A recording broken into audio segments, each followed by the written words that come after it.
Jehová dijo a Moisés: Mira, yo te he constituido Dios para Faraón, y tu hermano Aarón será tu profeta. Tú dirás todas las cosas que yo te mande, y Aarón tu hermano hablará a Faraón, para que deje ir de su tierra a los hijos de Israel. Y yo endureceré el corazón de Faraón, y multiplicaré en la tierra de Egipto mis señales y mis maravillas. Y Faraón no os oirá, mas yo pondré mi mano sobre Egipto y sacaré a mis ejércitos, mi pueblo, los hijos de Israel, de la tierra de Egipto con grandes juicios. Y sabrán los egipcios que yo soy Jehová, cuando extienda mi mano sobre Egipto y saque a los hijos de Israel de en medio de ellos. E hizo Moisés y Aarón como Jehová les mandó, así lo hicieron. Era Moisés de edad de 80 años y Aarón de edad de 83 cuando hablaron a Faraón. Habló Jehová a Moisés y a Aarón diciendo: Si Faraón os respondiere diciendo: Mostrad milagro, dirás a Aarón: Toma tu vara y échala delante de Faraón para que se haga culebra. Vinieron pues Moisés y Aarón a Faraón e hicieron como Jehová lo había mandado. Y echó Aarón su vara delante de Faraón y de sus siervos, y se hizo culebra. Entonces llamó también Faraón sabios y hechiceros, e hicieron también lo mismo los hechiceros de Egipto con sus encantamientos. Pues echó cada uno su vara, las cuales se volvieron culebras, mas la vara de Aarón devoró las varas de ellos. Y el corazón de Faraón se endureció, y no los escuchó, como Jehová lo había dicho. Entonces Jehová dijo a Moisés: El corazón de Faraón está endurecido, y no quiere dejar ir al pueblo. Ve por la mañana a Faraón, he aquí que él sale al río, y tú ponte a la ribera delante de él, y toma en tu mano la vara que se volvió culebra, y dile: Jehová, el Dios de los hebreos, me ha enviado a ti, diciendo: Deja ir a mi pueblo para que me sirva en el desierto, y he aquí que hasta ahora no has querido oír. Así ha dicho Jehová: En esto conocerás que yo soy Jehová. He aquí yo golpearé con la vara que tengo en mi mano el agua que está en el río, y se convertirá en sangre, y los peces que hay en el río morirán, y hererá el río, y los egipcios tendrán asco de beber el agua del río.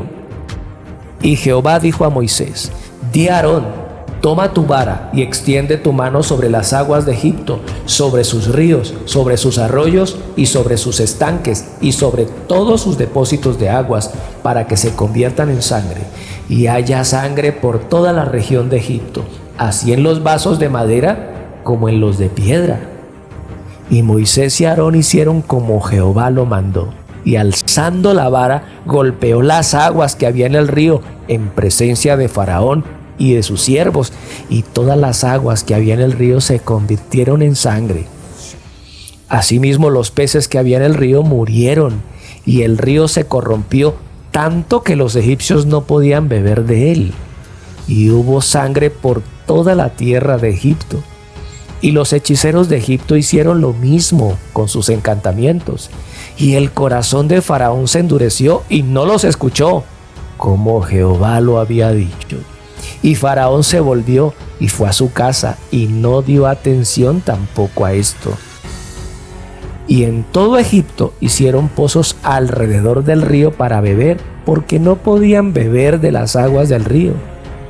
Y se cumplieron 7 días después que Jehová hirió el río. Y aquí tenemos un escenario completamente enrojecido, un desastre. Tú dirás: ¿y por qué, pastor? Por un terco. Este terco se le ha dado una instrucción muy clara: deja ir a mi pueblo. Pero ha entrado en terquedad, ha entrado en un choque con el reino de Dios. Y cuando el reino de Dios viene, las tinieblas tienen que salir, porque cuando en los días de Jesucristo Él habló de que el reino de Dios había llegado, el choque fue violento contra las tinieblas. Aquí vemos un río completamente sin vida. Imagínese el hedor que expele, los peces muriéndose, los peces muertos. Imagínese cómo comenzó a oler todo y a verse el paisaje, todo rojo, sin vida. El Dios de la vida, el modelador de la vida, el Dios del río Nilo estaba herido. pero fue la terquedad la que evidenció que el mayor ídolo de Faraón no era ese Dios, era su propia opinión, su terquedad. Y es así como lo expresa el libro de Samuel. Quiero leértelo para que tengamos un marco sobre lo que fluye y pasa con Faraón. Porque como pecado de adivinación es la rebelión. Y como ídolos e idolatría, la obstinación. Escucha esto. Como ídolos e idolatría, la obstinación. Por cuanto tú desechaste la palabra de Jehová, Él también te ha desechado para que no seas rey. Este verso nos está enmarcando al rey Saúl. Un rey que cayó en la misma obstinación en la que está cayendo Faraón. Pero no es el único que ha sido obstinado en la historia de la Biblia. Él no se da cuenta que tiene un desastre que no se puede reparar. Allá llega el terco. A Jonás le pasó. Recordemos que cuando Dios le da una instrucción de ir a Nínive a predicar, a dar una instrucción a esa gente que tenía una maldad, que le estaba dando pie a Dios para juzgarles y quebrantarles, le manda a este profeta, pero este profeta entra en terquedad, compra tiquete de avión, compra tiquete de barco para otro lugar, Tarsis, y comienza a haber un desastre frente a la terquedad del profeta. Y cuando se da cuenta que la causa de que hay que lanzar la carga por la borda y que los marineros están realmente compungidos porque no saben qué hacer, comienzan a invocar sus dioses y no hay respuesta, él sabe que el problema que está aconteciendo se debe a su terquedad y por eso les pide que lo lancen al mar. Y siempre el terco tiene desastres, va generando desastres. Para que haya terquedad tiene que haber una instrucción y casi siempre esa instrucción es opuesta al deseo de la persona. Y todos tenemos ese gen, así de que no se preocupe, ni vamos a empezar a codear al que está al lado o a señalarlo y a decirle, ah, sí, fulano es terco, ¿cierto? Porque siempre se nos vienen otros. Pero quiero decirte, la terquedad es un gen que lo tenemos todos. Y Balaam es otro de los ejemplos en la Biblia de gente realmente obstinada, de gente que vio el desastre con su terquedad. En Números 22:12, la escritura muestra esa terquedad. Entonces dijo Dios a Balaam, no vayas con ellos, ni maldigas al pueblo porque bendito es. Y usted dirá, pastor, ¿ese es Israel? Claro, es que Balac, un gobernante de las tierras cercanas, quería maldecir a Israel. Y había una fama en el profeta Balaam de que lo que él maldecía, maldito quedaba. Y Dios le dice, no vayas con ellos ni maldigas al pueblo porque bendito es. Él, contrariando la voluntad de Dios, decide irse y Dios le tiene que salir al paso. Por supuesto, todo terco trae un desastre. Dios siempre habla y lo hace antes de que seas quebrantado. Y ya le habló y le dijo, no vayas con ellos, ni maldigas al pueblo porque bendito es. Ya Dios le dijo, no vaya por allá. Y Proverbios 29:1 nos dice también, el hombre que reprendido endurece la cerviz, de pronto será quebrantado y no habrá para él medicina. La versión Nueva Traducción Viviente dice así, quien se niega tercamente a aceptar la crítica será destruido de repente sin poder recuperarse. Y aquí tenemos a un Balaam que le están diciendo no vaya por allá, no vaya a ir. Y Números 22:23 nos muestra que un asna en la que él iba, ¿verdad? Ve el ángel de Dios que quiere matar al profeta, no lo quiere corregir, no. Ya le dijo Dios que no fuera por allá a maldecir su pueblo, que bendito es. Dios con Israel no consiente nada, es como la niña de los ojos. En esta terquedad que este Balaam tiene, el asna le ayuda. Qué tremendo. Dios permite que se nos acerquen personas, Dios permite que se nos acerquen gente que nos ayude. Y dice Números 22:23, y el asna vio al ángel de Jehová que estaba en el camino con su espada desnuda en su mano, y se apartó el asna del camino e iba por el campo. Entonces azotó Balaam el asna para hacerla volver al camino.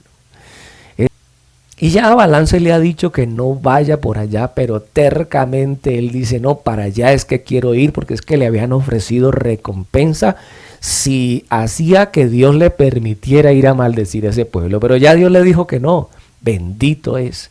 Y el asna vio al ángel, y cada vez que veía al ángel con la espada, porque el ángel no lo quería corregir, el ángel lo quería era matar. Y sin embargo el asna le colaboraba, le ayudaba. Y en el camino Dios a ti y a mí nos da señales, ¿verdad? Que nos guíen, nos da instrucciones pequeñas. La idea es que tú vayas a la palabra, porque lumbrera es al camino la palabra, pero a veces no es la palabra y hay gente como las burras que no saben nada de nada, que no han leído la palabra y sin embargo viene un burro y te habla. Viene una persona en conversa y te habla y te da principios porque ve para dónde vas con tu terquedad. En el verso 25 de Números 22, y viendo el asna el ángel de Jehová, se pegó a la pared y apretó contra la pared el pie de Balaam, y él volvió a azotarla. Esa es la respuesta que normalmente da alguien terco, que en vez de aceptar la ayuda que le está dando el asna le está ayudando, el asna le quiere evitar la muerte, pero la respuesta del terco es azotar al que le ayuda. El ángel no le iba a corregir, lo iba a matar. El asna me ha visto, dice Números 22:33. El asna me ha visto y se ha apartado luego delante de mí estas 3 veces. Y si de mí no se hubiera apartado, yo también ahora te mataría a ti y a ella la dejaría viva.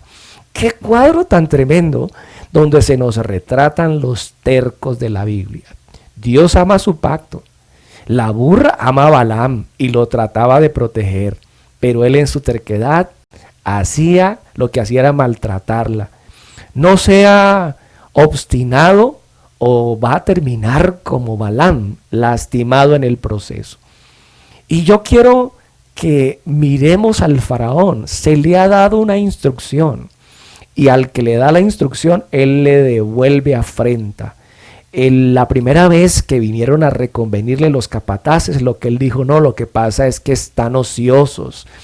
Y el que se niega tercamente a aceptar la crítica será destruido de repente sin poder recuperarse, dice la Nueva Traducción Viviente de Proverbios 29:10. El obstinado tira a la basura muchas de sus relaciones interpersonales.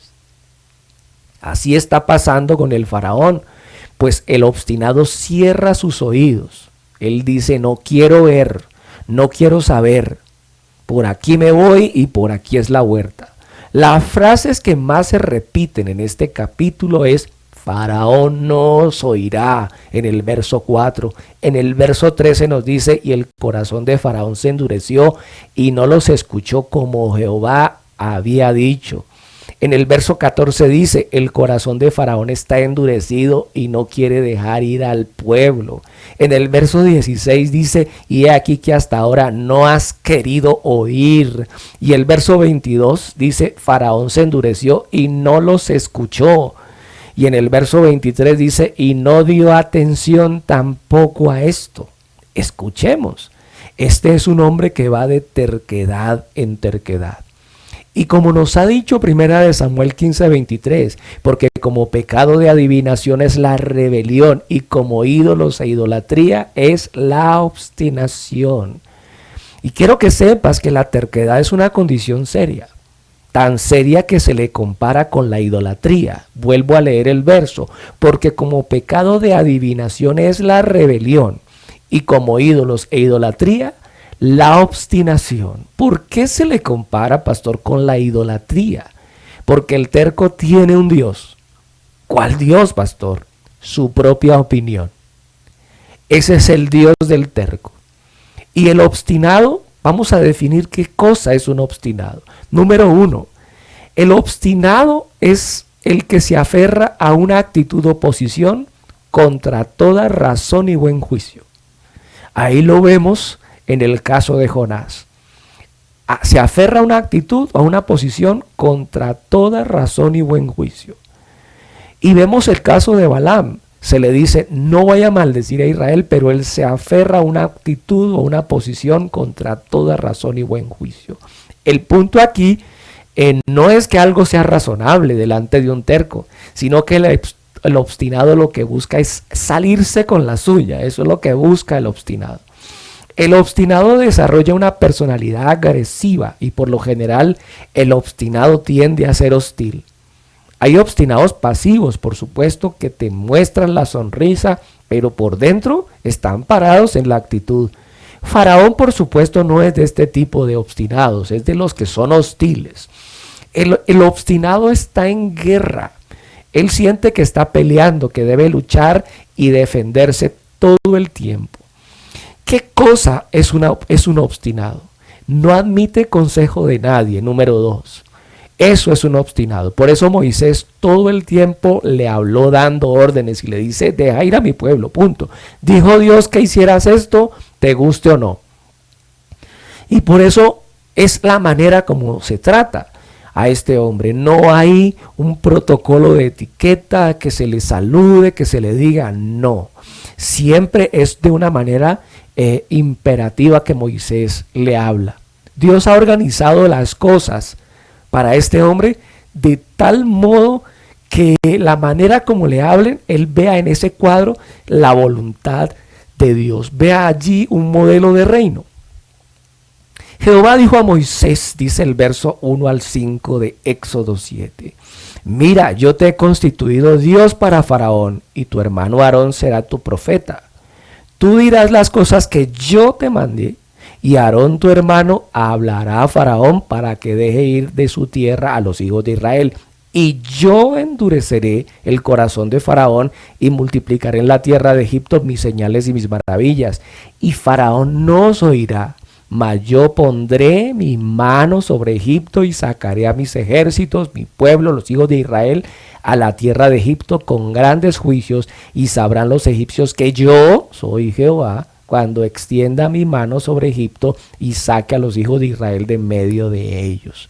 La palabra que más se repite en este pasaje es yo. Yo te mando, yo le digo a Faraón, yo lo voy a endurecer, son las maravillas que yo haré, yo pondré mi mano, y deja claro Dios a Moisés que es la orden de Dios, que él lo va a hacer. Recordemos que el mismo Moisés ha sido tratado en sus terquedades. En uno de los capítulos anteriores Dios quiso matarlo porque estaba en la terquedad de obedecer más a Séfora en sus costumbres madianitas que a la voluntad de Dios del pacto. Por eso su hijo no estaba circuncidado y casi muere en eso. Recordemos que Dios ha tenido paciencia, donde siempre Moisés ha dicho es que soy torpe de labios, yo no quiero ir por allá. Pero al final Moisés, a pesar de que tiene argumentos, termina yendo. Faraón ve a un hombre como si fuera Dios. Es lo que dice el pasaje. He constituido a Moisés, te he constituido a ti como Dios para Faraón. Y a Aarón lo he constituido como un profeta, como el profeta de ese Dios. Es decir, que Dios está pintándole a Faraón un cuadro. Recordemos que Faraón se cree Dios. Y Dios le está mostrando a un Dios que le habla a otro, que hace la voluntad de él y le comunica sus mensajes. Y aquí vemos a un Jesucristo y a un Padre ordenándolo todo, dándoles poder a estos hombres, teniendo una demostración de poder para con estos hombres, para mostrarle y pintarle el cuadro al faraón, que quien le está hablando no es cualquier persona. Y ese cuadro es hermoso porque Jesucristo en el Nuevo Testamento enfatiza sobre ese cuadro. No puedo yo hacer nada por mí mismo, según oigo así juzgo, y mi juicio es justo, porque no busco mi voluntad, sino la voluntad del que me envió, la del Padre. Es decir, que Faraón está viendo un cuadro donde hay uno que le habla a otro que hace la voluntad de ese. ¡Qué tremendo cuadro! En Juan 17:7, ahora han conocido que todas las cosas que me has dado proceden de ti. O sea que cuando Aarón habla a Faraón, que está mirando ese cuadro, dice, todas las cosas que él dice proceden del otro, de Moisés. Y es por eso que nos dice el pasaje, te he constituido a ti como Dios para Faraón. Él va a ver el modelo del reino en ti y en Aarón. En ese modelo se muestra a dos en acuerdo, uno diciendo su voluntad y el otro ejecutándola. Se ve a un hombre engrandecido haciendo lo que le parece, y por otro lado se ve a un hombre torpe de labios, impotente, sumiso a la voluntad de Dios. Aquí hay un cuadro tremendo, porque hay gente que dice, es que yo no es que sea terco, es que yo soy de carácter. Y aquí podemos explorar eso. Moisés podría ser visto delante de Faraón como alguien terco que no entiende. Y Moisés podría ver en Faraón a alguien terco que no comprende. ¿Cuál de los dos es realmente terco y cuál es de carácter? El terco no escucha a los padres, no escucha al cónyuge, no escucha a los hermanos, no escucha al jefe, no escucha al pastor, no escucha a los hermanos en la fe. El terco ha hecho de su propia opinión un Dios. Tercos hay en todas las iglesias. Han leído todos los versos de la Biblia, pero ellos no admiten consejos y por eso el quebrantamiento. ¿Cómo termina el obstinado? Pues aquí vemos un cuadro todo enrojecido, un desastre, un accidente en la vida. Por un lado, sus hechiceros acaban de perder ante la vara de Aarón. Ellos también pueden hacer lo mismo, y esa es otra frase que se repite en ambas porciones, en ambas divisiones naturales. Del 1 al 13, ahí nos queda claro, los hechiceros hicieron lo mismo. Y del 14 al 25 también nos deja claro, y los hechiceros también hicieron lo mismo. Y vemos que frente a las señales que da Dios de la serpiente, Faraón parecía que ya estaba esperando esa señal, porque Dios le dice a Moisés y Aarón, si Faraón les dice, muestre milagro, usted echará la vara en tierra y ella se convertirá en culebra. Es decir, que la iniciativa de mostrar señal milagrosa la iba a hacer Faraón. Y es por eso que dice, tienen un milagro porque yo tengo milagros. Y claro, evidentemente la vara cae, se convierte en serpiente y él ya está preparado. Y las varas de los hechiceros caen, pero él se las almuerza a todas. Y aquí vemos la superioridad del reino de Dios. Faraón ha entrado realmente a una terquedad muy tremenda. Y Faraón respondió, ¿quién es Jehová para que yo oiga su voz y deje ir a Israel? Esto es el capítulo 5. Yo no conozco a Jehová ni tampoco dejaré ir a Israel. Pero aquí Dios le está pintando el cuadro. Y le está diciendo a Moisés, tú eres Dios para él y este es tu profeta. ¿No conoce? Bueno, aquí le voy a mostrar un cuadro. Hay alguien que da su voluntad, el otro la recibe y la ejecuta. Aquí te muestro un cuadro, a ver si obedece. Dios repetidas veces se ve que de aquí en adelante en cada plaga, Dios le extiende la mano al terco para darle una oportunidad. Pastor, ¿qué más es un terco? Un terco se cree dueño absoluto de la razón. Con este no se puede. Y es por eso que dice, ¿quién es Jehová? Si yo lo conozco, pues tal vez escuche. Pero como no lo conozco, yo no lo voy a dejar ir. Y aquí vemos cómo en sus razonamientos se endurece más.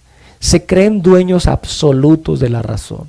Aquí vemos un político, un gobernante que hace esa declaración, como haciéndola delante de la prensa. Muchos de los gobernantes que conocemos en su terquedad, pues que planchan con la mano, ¿verdad? Los vemos todos los días, de todos los colores y sabores, haciendo declaraciones temerarias, que nadie puede contradecirlos. Ellos son los dueños absolutos de la razón. Y esto sabemos que no es así. Dios es el que tiene la razón.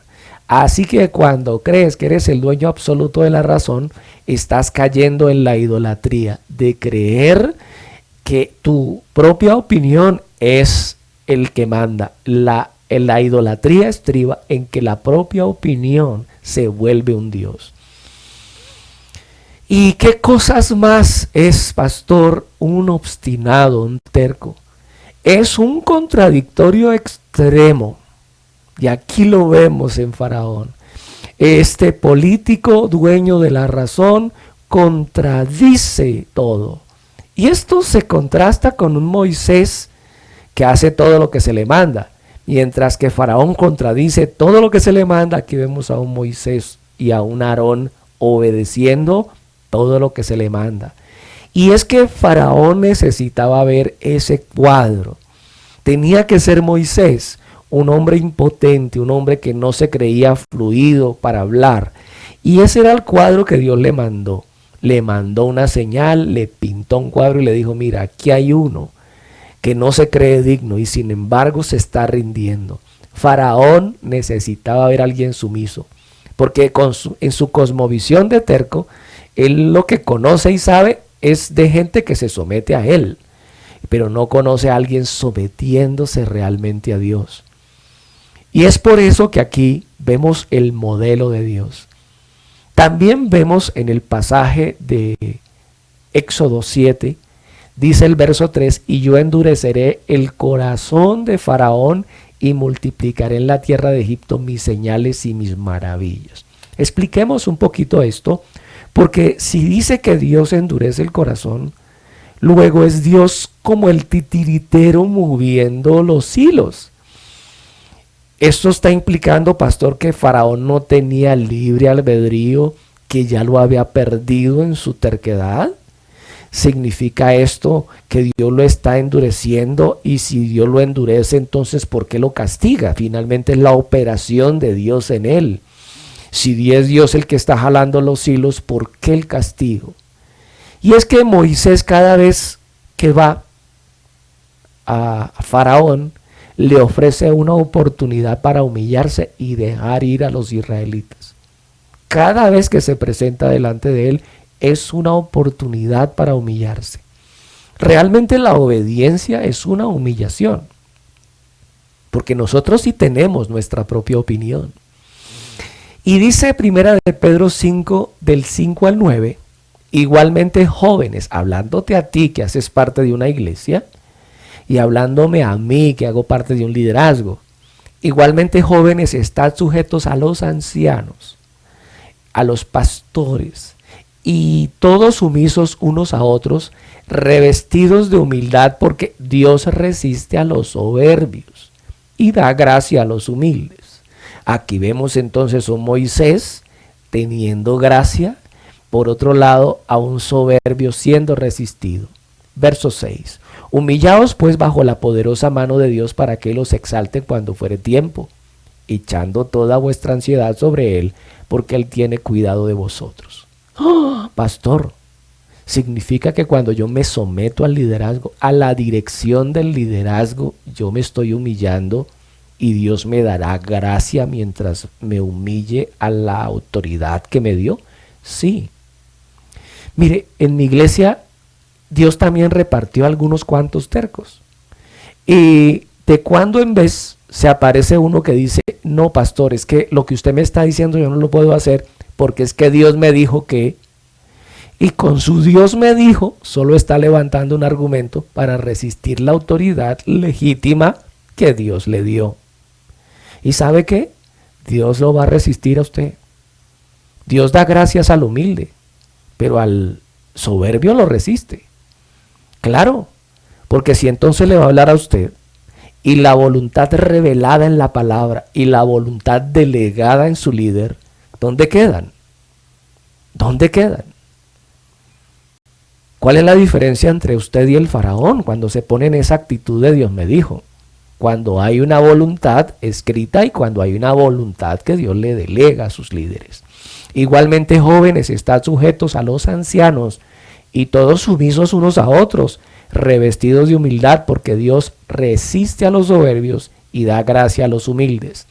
Humillaos pues bajo la poderosa mano de Dios, para que Él os exalte cuando fuere tiempo, echando toda vuestra ansiedad sobre Él, porque Él tiene cuidado de vosotros. ¿Cuál ansiedad? La ansiedad que te puede generar la instrucción de tu pastor. Te puede generar cualquier cantidad de preguntas y ansiedades. Y hay gente hasta que no le hablan en la nube y le hablan la voz del cielo, no se somete a ningún liderazgo. Y algunos vienen trasteando de iglesia en iglesia y realmente no se han sometido a ninguno. Son unos soberbios disimulados. No se les ve echando la madre, no se les ve resistiendo frontalmente, pero son de esos resistentes pasivos, de esos tercos pasivos que sonríen, pero que están allí sin que nadie los mueva. Y tenemos que ser sobrios y velar, ¿verdad? Porque el diablo anda como león rugiente buscando a quien devorar. Es lo que dice el pasaje que te estoy leyendo. ¿Cómo termina, pastor, el obstinado? Él se ha endurecido primero. Por eso cuando Dios dice, y yo endureceré el corazón de Faraón, cuando Dios llega después de a la quinta plaga, tú lo vas a ver, que Dios ya le mete mano y lo endurece. Pero cuando tú lo ves hasta la cuarta plaga, es Él el que se ha endurecido primero. O sea, cuando Dios endurece más tu corazón, es porque primero ya te habló y fuiste en contra de la voluntad de Dios, primero. Segundo, te mandó ayudas, te mandó la burra, te mandó a los marineros que te botaran al mar para hacer la voluntad de Dios. No la has querido hacer, pero Dios manda esas claves, manda esas ayudas. No lo has hecho. Y cuando tú ves que ya eso se prolonga por mucho tiempo y que tú resistes y resistes la voluntad de Dios, llega un momento en que Dios dice, venga pues yo lo acabo de endurecer, y Faraón va a llegar a ese momento de quiebre. Primero se ha endurecido él, primero se ha resistido él, pero este proceso ya de que Dios interviene para endurecerlo ocurre cuando él ya primero ha tomado la decisión de endurecerse. Aunque Dios sabía que él se iba a obstinar y a resistirlo, de todas formas vemos la bondad de Dios ofreciéndole una oportunidad con Moisés. Déjalos ir, hablándole. Le habla una orden, ¿verdad? Porque a los tercos no se les puede hablar con mariachis. Hay que ordenarles, hay que hablarles fuertecito, porque son de cristal, pues, son de cristal. Y la maldad de Faraón llega a un punto sin retorno. Y es este punto donde Dios le torna la maldad a sus propios propósitos. En la quinta plaga ya Dios dice, bueno, usted decidió ser terco, venga, yo lo acabo de poner más terco. ¿Qué otra cosa, pastor, es ser un obstinado? Número 4, es ser un contradictorio extremo. Todo lo contradice. Ese es el punto tal vez de máxima dureza. Y Dios nos tiene que abandonar a veces en esa dureza para la propia destrucción. Nosotros solos nos autodestruimos con la terquedad. No le dan la razón a nadie, pues entonces resulta haciéndose daño. No le dio la razón a Moisés, vio la escena de una serpiente predominando sobre las otras. No le paró atención a eso. Muy bien, ahora viene el golpe a su Dios, a un Dios Hanum, el Dios del Nilo. Y el golpe tiene todo Egipto enrojecido. Es decir, el terco siempre está en contra de todo. El terco cree que su protagonismo estriba en estar contradiciendo todo. Ellos creen que esto es muy inteligente. Ellos se creen inteligentes al hacer contradicción de todo. ¿Qué más es ser un obstinado, un terco? Es ser un discutidor extremo. La obstinación misma los impele a una conducta discursiva. Están todo el tiempo hablando para dar sus razones. El terco se vuelve un experto en todos los temas. De todo opina. Sobre todo contradice. Sobre todo aplica correctivos. Y yo no sé si usted se atreve a preguntarle a la gente de confianza si usted es terco. ¿Qué le responderían? Si usted se atreve a decirle, oiga, yo soy terco. Ellos dicen, no, yo terco no soy, lo que soy es una persona de convicción. Pero aquí tenemos a un Moisés fluyendo por convicciones, parado en la raya, y vemos a un Faraón en contra de esas convicciones, también parado en la raya. ¿Cuál tiene carácter? ¿Cuál es el terco? Por supuesto, el que está obedeciendo a Dios, ese es el que tiene el carácter. El que está a prueba de todo juicio, siguiendo su opinión, ese es el terco. Y no son carácter, no son de personas de carácter, lo que son es tercos. Moisés es de carácter porque se aferra a las cosas razonables de Dios, a las razones que Dios le está dando. Faraón es el obstinado porque desecha las cosas razonables. Porque como pecado de adivinación es la rebelión y como ídolos e idolatría, la obstinación. Entonces nos ha quedado claro hasta aquí que como pecado de adivinación es la rebelión y como ídolos e idolatría la obstinación. Nos ha quedado claro que el terco tiene un Dios y es su propia opinión. Entonces la idolatría vista en este pasaje va en contra de todo juicio razonable. Y este pasaje de primer libro de Samuel 15:23, porque como pecado de adivinación es la rebelión y como ídolos e idolatría la obstinación, nos pone a la obstinación al mismo nivel de la idolatría. Y yo quiero que exploremos un poquito qué es la idolatría para tener una idea. Y la idolatría vista de este pasaje va contra todo juicio razonable. O sea, un terco igual que un idólatra, sí. Parte del leño quema en el fuego, con parte de él come carne, prepara un asado y se sacia. Después se calienta y dice, oh, me he calentado, he visto el fuego. Y hace del sobrante un dios, un ídolo suyo, se postra delante de él, lo adora y le ruega diciendo, líbrame porque mi Dios eres tú. No saben ni entienden, porque cerrados están sus ojos para no ver y su corazón para no entender. No discurre para consigo, no tiene sentido ni entendimiento para decir, parte de esto quemé en el fuego y sobre sus brasas cocí pan, asé carne y la comí. ¿Haré del resto de él una abominación? ¿Me postraré delante de un tronco de árbol? De ceniza se alimenta. Su corazón engañado le desvía para que no libre su alma ni diga, ¿no es pura mentira lo que tengo en mi mano derecha? Este es Isaías cuestionando la idolatría. Y este es Isaías cuestionando al terco. No discurre para consigo, como el idólatra, que va y corta un palo, y va y parte de la leña, parte del palo, hace una fogata con eso, y parte de ella hace un dios. Y dice, pero ¿cómo así? Eso debiera reflexionar. Si lo corté afuera, si era un árbol, ¿cómo me voy a postrar delante de esta mentira? Entonces cuando usted termina postrándose ante eso, usted ha cerrado los ojos, ha cerrado el entendimiento. Así es el terco, ha cerrado el entendimiento, ha cerrado los ojos, no quiere comprender, no quiere. O sea, la idolatría no razona, no discurre para consigo, pretende adorar un cuadro, una pintura, una escultura. Esa escultura no le pide ningún cambio. O sea, la escultura lo recibe a usted como es. No le pide un proceso de transformación. ¿De cuándo acá, si sigue haciendo lo mismo, que porque tiene su ídolo, va a haber cambios? No, señor. Así tenga su ídolo, usted va a tener los mismos resultados porque sigue haciendo lo mismo. El Dios vivo sí te pide un cambio. Los ídolos no, las imágenes no te piden nada. Y por eso es que estás fresco con tu vida y con tu religión. Pero en esa religión no hay cambios.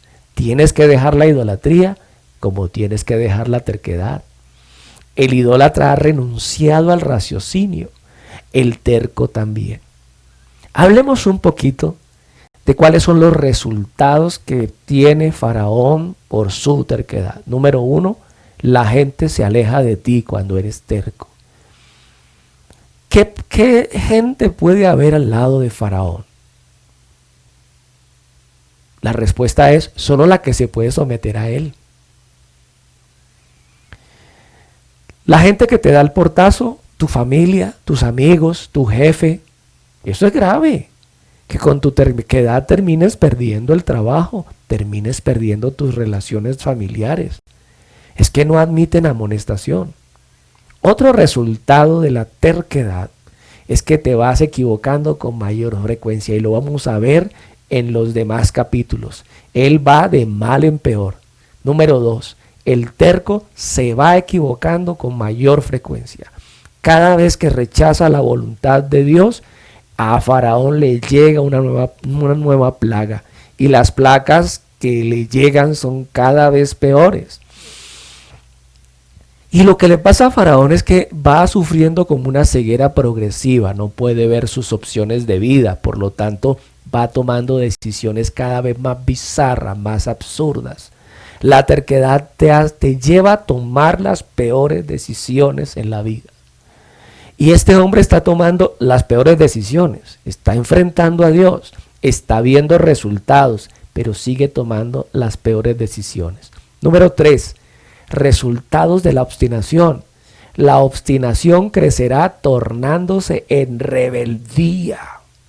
O sea, esto degenera, aunque ya la obstinación tiene visos de rebeldía, ¿verdad? Pero llega a un punto en que la rebelión es total y abierta. Dios no tiene comunión con los rebeldes, no hace trato con los rebeldes, no camina con los rebeldes. Número 4, la obstinación hará que tus escenarios de relación se vuelvan conflictivos. Claro, todo el tiempo estás polemizando, todo el tiempo estás discutiendo, claro. Tus escenarios de relación con tu esposo, tu escenario de relación con tus hijos, con tus padres, siempre se vuelve conflictivo. ¿Quién quiere estar con alguien así? La única manera de tener paz con un terco es sometiéndose a lo que él dice. Oiga, basta, a los caprichos de él, a la tiranía de sus opiniones para poder que él esté contento. El terco no cabe en la familia, no cabe en el trabajo. Y termina diciendo, no es que no soy yo, es que son los demás. ¿Cuál los demás? Eres tú. Porque lo que estás opinando, lo que estás diciendo va contra toda razón. Y número 5, resultado de la obstinación, terminarás en desobediencia contra Dios. La única manera de que usted salga de allí es sometiéndose a esa perfecta voluntad de Dios. Y vemos cómo este hombre, Faraón, termina el capítulo 7 y quiero leer en la escena final. Y los hechiceros de Egipto hicieron lo mismo con sus encantamientos y el corazón de Faraón se endureció y no los escuchó, como Jehová lo había dicho. Y Faraón se volvió y fue a su casa y no dio atención tampoco a esto. Y en todo Egipto hicieron pozos alrededor del río para beber, porque no podían beber de las aguas del río. Y se cumplieron 7 días después que Jehová hirió el río. Porque como pecado y adivinación es la rebelión, y como ídolos e idolatría, la obstinación. Esta historia de este verso retrata a un rey también que acabó con la relación con su pastor. Este es el rey Saúl. Recordemos que él acabó su relación con su mejor amigo. Venga, en esa terquedad nadie va a estar con usted. Acabó con su relación con sus hijos. Jonatán se alió con David, aunque a la final le tenía una lealtad de familia, su corazón se había encontrado un apoyo en David. Ellos se hicieron amigos, de hecho hicieron un pacto juntos. Pero Saúl estaba prácticamente solo. Recordemos que terminó loco, porque un espíritu lo atormentaba de parte del Señor. ¿Cuál era el problema de Saúl? Era terco. Y esto es lo que le dice Samuel, su pastor, para ya cortar con esa relación con él. Aunque su pastor seguía orando por él, no, Esa manera de él vivir tercamente ya hizo que Dios dijera un día, no ores más por él, yo ya lo deseché. O sea, llegó un momento en que Dios, ante la abierta rebelión de este hombre, dijo, ya no quiero nada más con él, está en desobediencia, ya no lo voy a restaurar. Y este rey Saúl, perverso, tremendo, terminó suicidándose, ¿verdad? Venía un espíritu y lo atormentaba. El alejamiento de Dios por causa de su terquedad lo llevó a una condición suicida. Pastor, ¿qué se hace si uno descubre que tiene esos visos de terquedad? Bueno, el antídoto contra la terquedad para Faraón fue mostrarle un cuadro de Cristo Jesús obedeciendo al Padre, viendo la Trinidad en operación, la vara y la mano de Dios en operación, más el Dios que era Moisés y el profeta obedeciendo a ese Dios. El cuadro que nos muestra la Escritura, el antídoto contra la terquedad, es mirar a Jesús. Y miremos qué dice Filipenses 2 del 5 al 11. Haya pues en vosotros este sentir que hubo también en Cristo Jesús, el cual siendo en forma de Dios, no estimó el ser igual a Dios como cosa que aferrarse, sino que se despojó a sí mismo tomando forma de siervo hecho semejante a los hombres, y estando en la condición de hombre se humilló a sí mismo, haciéndose obediente hasta la muerte y muerte de cruz. Qué tremendo. Que su sentir sea el mismo de Cristo Jesús. Él se sometió al ministerio de Juan el Bautista, no como algunos, que no se someten a ningún ministerio. Están allí militando, pero no están sometidos. Jesús se sometió al ministerio de Juan el Bautista. Juan el Bautista de hecho quiso decir, venga, yo no soy digno ni de desatarle la correa del zapato, de la sandalia. Y se resistía a bautizar a Jesús porque ya sabía que él era mayor. Pero dijo, hágalo así para que se cumpla toda justicia. ¿Y toda justicia qué significa? Que es justo que esté sometido a la voluntad de un ser humano. Jesús se sometió a la voluntad de un ser humano. Cuando dices en el nombre de Jesús que se sane, el Espíritu Santo se somete a la voluntad de un humano. Pero esa voluntad no es una voluntad terca y caprichosa. Es emanada de la voluntad de Dios. Haya pues en usted y en mí el mismo sentir que hubo también en Cristo Jesús, el cual, siendo en forma de Dios, no estimó el ser igual a Dios como cosa que aferrarse, sino que se despojó a sí mismo, tomando forma de siervo, hecho semejante a los hombres, haciéndose obediente hasta la muerte y muerte de cruz. Por lo cual Dios también le exaltó hasta lo sumo, y le dio un nombre que es sobre todo nombre, para que en el nombre de Jesús se doble toda rodilla de los que están en los cielos y en la tierra y debajo de la tierra, y toda lengua confiese que Jesucristo es el Señor, para gloria de Dios Padre. El ejemplo de Faraón es Moisés. Tu ejemplo y el mío es Jesucristo. Aquí hay un precioso pues cuadro de aquel que gobierna con vara. Aquí hay un hermoso cuadro de aquel que su dominio es sobre toda serpiente, sobre todo imperio, sobre todo gobierno. Vemos a aquel que le dio la muerte al río, al dios Hanum, el que modela, el dios creador, el dios alfarero que modelaba con el lodo del Nilo a las personas, Dios de la fertilidad, guardián de las aguas del inframundo, tan herido por la vara de aquel que gobierna con vara. Aquí hay un cuadro precioso del gobierno de Cristo Jesús. Y aquí vemos la sumisión preciosa de alguien que estaba en la forma de Dios, pero no consideró el ser igual a Dios como cosa que aferrarse. El cuadro perfecto para ti y para mí. Vamos a orar.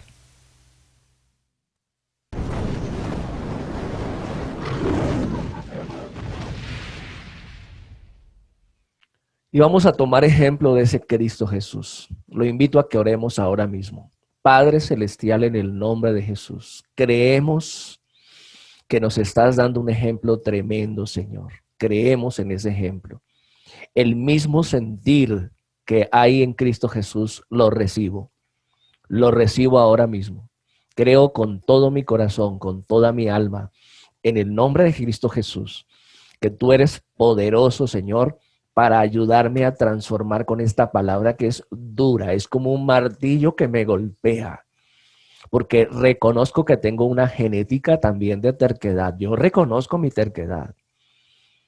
Y yo le invito a usted a que reconozca la suya, de verdad, porque el terco deja solo desastres y yo no quiero desastres, yo no quiero dañar mi hogar, yo no quiero dañar mi trabajo, yo no quiero dañar mis hijos, yo no quiero dañar más. Quiero reconocerte esta mañana, Señor, que tercamente he tomado decisiones y lo que tengo como resultado es muchas áreas vueltas un desastre. Perdón, Señor. Perdón, porque no era contra ti en últimas, era contra mi vida que yo estaba decidiendo de esa manera. Perdóname. Yo sé que han venido muchas cosas como en Saúl a atormentarme la vida.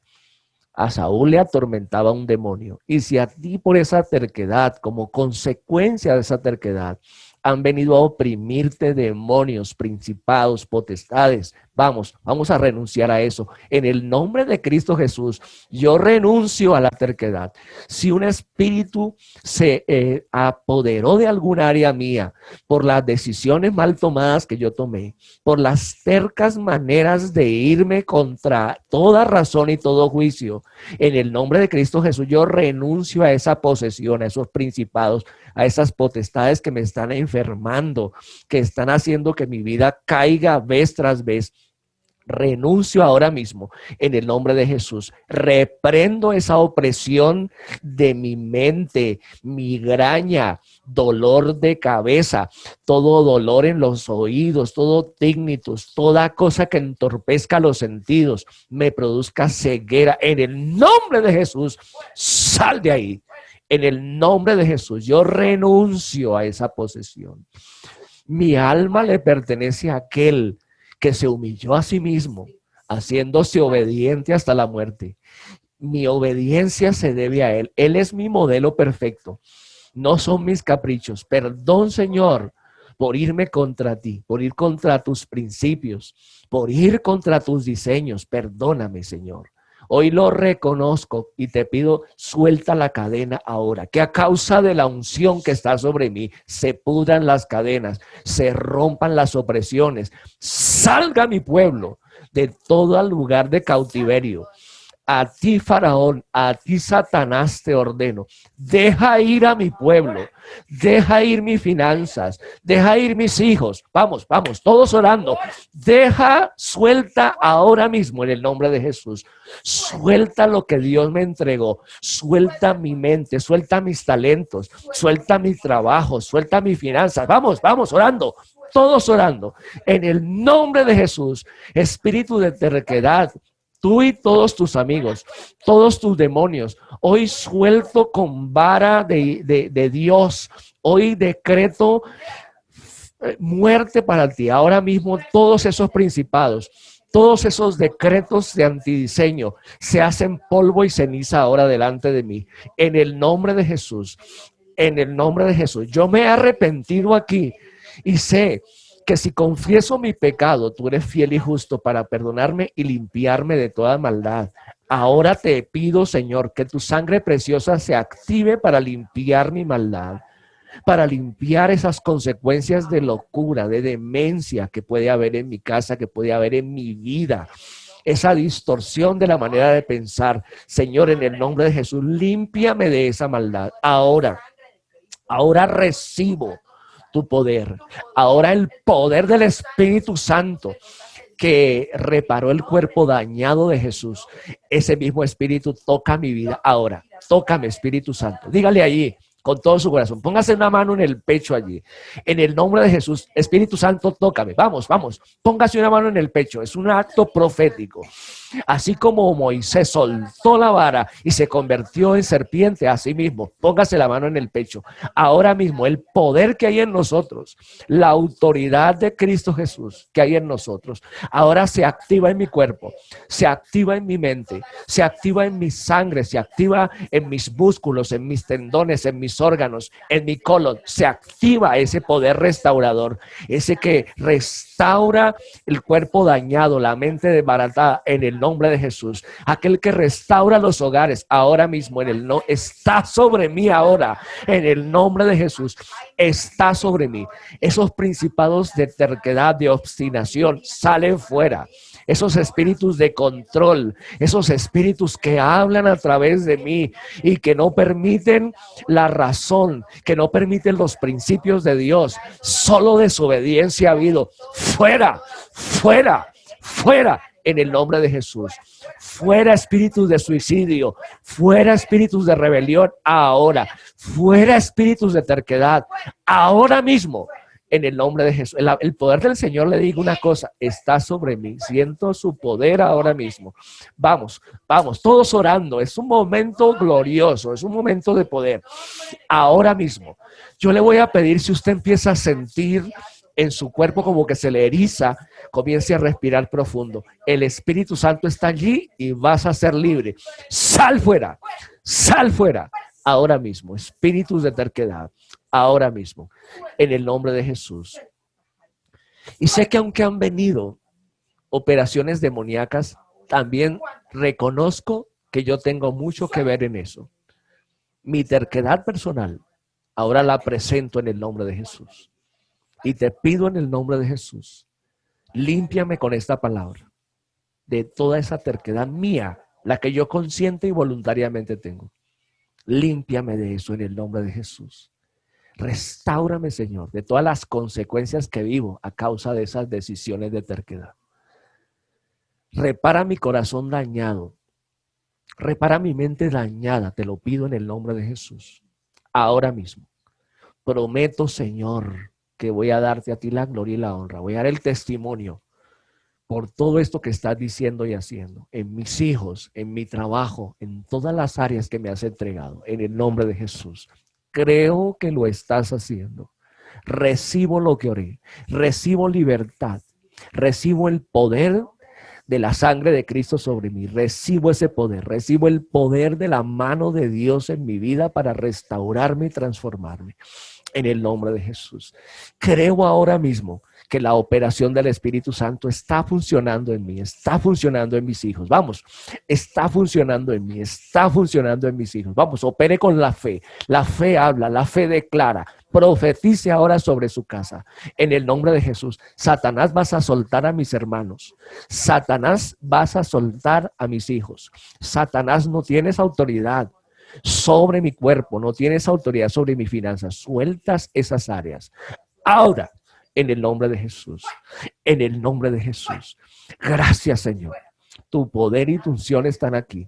Se está moviendo el Señor con poder esta mañana. Vamos, el poder del Señor está moviéndose. Vamos, deje lo que está haciendo allá, por favor.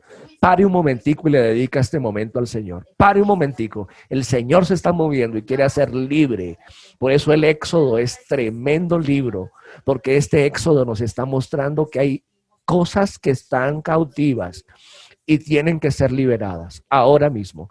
En el nombre poderoso de Jesús, en el nombre del Yeshua HaMashiach, en el nombre del que es sobre todo nombre, en el nombre de Jesús. Gracias, Señor. Gracias, precioso Rey. Gracias. Gracias. Vamos a entrar en acción de gracias. Sea agradecido por lo que está haciendo. Comience a hablarlo. Gracias por lo que hiciste. Gracias por la libertad. No la veo, pero no tengo que verla. Lo creo en fe. Gracias por la libertad financiera. Gracias por la libertad de mi cuerpo. Ya no me duele. Todo lo que estaba torcido y dañado se ha sanado a través de esta palabra y de esta predicación. Soy libre ahora en el nombre de Jesús. Gracias. Tomo esa libertad que me has dado. Gracias. Gracias. Gracias, Espíritu de Dios. Toca a esas personas allí. Espíritu Santo, toca ya. Toca a esas personas que me están viendo. Tócalos en el nombre de Jesús. Espíritu Santo, tócalos. A ti que me estás viendo, tócalos ahora mismo. En el nombre de Jesús. Fluye en ellos ahora. En el nombre poderoso de Jesús. En el nombre poderoso de Jesús. Gracias, Señor. La enfermedad se ha ido ahora mismo. Gracias, Señor, por lo que estás haciendo. por lo que vas a seguir haciendo. Te doy el honor. Vamos, alábele, vamos, alábele. Te doy el honor. La honra no es para el predicador. Él solo fue un instrumento tuyo. Te doy la honra a ti, te exalto a ti. El honor, la honra, la majestad es para ti. Santo eres. Gracias. Gracias, Señor. Gracias. Gracias, Señor. En el nombre poderoso de Jesús. Gracias, Señor. Gracias, Señor. Gracias, Señor. En el nombre de Jesús. Amén. Y amén. Sí, Señor. Y saludo a ti que me estás viendo a través de la plataforma Facebook Live, aquel que me está y me va a ver más rato en la plataforma de YouTube. Un abrazo, déjanos tus comentarios, suscríbete a nuestro canal para que podamos tener contacto contigo, déjanos tu petición de oración y vamos a orar. De seguro que sí vamos a orar y vas a ver la gloria de Dios operando en tu vida.